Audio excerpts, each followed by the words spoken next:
Welcome back to PC Error Detective, where today we'll guide you through how to recover the missing users folder on Windows. If you find this information helpful, don't forget to subscribe to our channel for more tech tips like this. Way 1.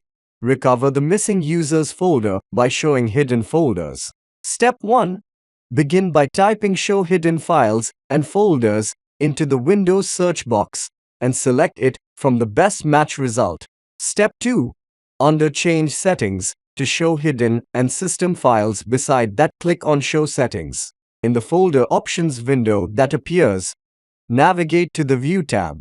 Locate and tick the option that says Show Hidden Files, Folders, and Drives.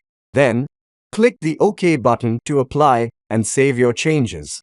By following these steps, you should now be able to view the previously missing users folder on your Windows system.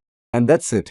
Thanks for watching this tutorial on recovering the missing users folder on Windows. If you found this video helpful, remember to like, comment. Stay tuned for more updates.